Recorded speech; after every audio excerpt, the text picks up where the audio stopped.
নমস্কার বন্ধুরা, আমি আজকে বানাবো ভেটকি মাছের পাতুরি খুব সহজে। তো এখানে নিয়ে নিয়েছি ভেটকি মাছ আর একটু জল নিয়ে নিয়েছি, তাতে নুন দিয়ে ভেটকি মাছের যে পিসগুলো সেইগুলোকে আমি নুন জলে ভিজিয়ে রেখে দেবো আধা ঘন্টার মতন চাপা দিয়ে। আর এদিকে নিয়ে নিয়েছি কালো সর্ষে, পোস্ত, কাজু বাদাম আর কাঁচা লঙ্কা, সাথে রয়েছে লেবু। তো এইগুলোকে আমি কিন্তু সর্ষেটা আর পোস্তটা কিছুক্ষণের জন্যে ভিজিয়ে রেখে দেবো। সর্ষে আর পোস্ত একসাথে ভিজিয়ে রেখে দেবো, তারপর কিছুক্ষণ পরে এটাকে পেস্ট করে নেব।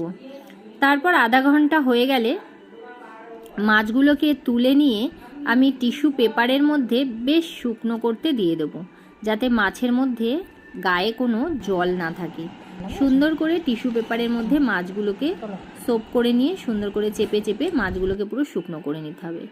এদিকে একটা পাত্রে গ্রেট করা আদা কুচিয়ে আমি রেখে দেব। তারপর কিছুক্ষণ পরে এই টিস্যু পেপার দিয়ে হালকা করে চেপে চেপে মাছগুলোকে আমি একটা পাত্রে সুন্দর করে তুলে নেব।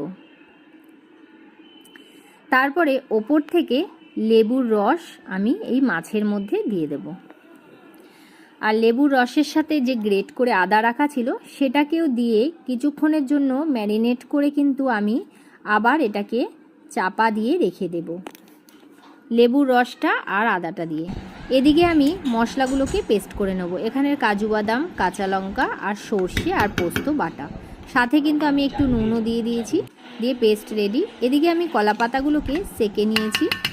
তারপর কিছুক্ষণ হয়ে গেলে আমি এই মাছগুলোকে তুলে নিয়ে তার মধ্যে একটা পাত্রে আমি পেস্ট বানিয়েছি সেটা আর তার সাথে একটু টক দই দিয়ে কাঁচা সর্ষের তেল দিয়ে আমি এটাকে মাছটাকে সুন্দর করে ম্যারিনেট করে আরও কিছুক্ষণের জন্য রেখে দেব। তারপর এই যে কলা পাতাগুলো আমি সেকে নিয়েছিলাম তার মধ্যে একটা একটা করে সুন্দর করে মাছ দিয়ে মশলা সহ ওপর থেকে কাঁচা তেল দিয়ে কাঁচা লঙ্কা দিয়ে মাছগুলোকে এইভাবে আমি একটা করে পাতায় করে মুড়ে রেডি করে নেব। তারপর প্রত্যেকটা হয়ে গেলে এটাকে সুতো দিয়ে বেঁধে নেব। এদিকে একটা হাঁড়িতে গরম জল বসিয়ে দিয়েছি, তাতে একটু লেবু দেওয়া রয়েছে যাতে হাঁড়ির তলায় কালো না হয়ে যায়। তারপর মুখের উপর একটা কাপড় বেঁধে তার উপরে যে আমরা মাছগুলোকে রেডি করে নিয়েছি সেইগুলোকে একটা একটা করে দিয়ে দিয়েছি। আধা ঘন্টা পরে কিন্তু আমার মাছটা পুরো রেডি হয়ে গেছে। দেখতেই পাচ্ছেন কলা পাতার রং কিন্তু পুরো চেঞ্জ হয়ে গেছে।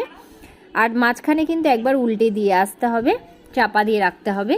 তো আমি এটাকে একবার একটু ভেঙে আপনাদের দেখাই মাছটা কত সুন্দর সফট হয়েছে, আর ভীষণ সুন্দর কিন্তু একটা গন্ধ বেরোবে।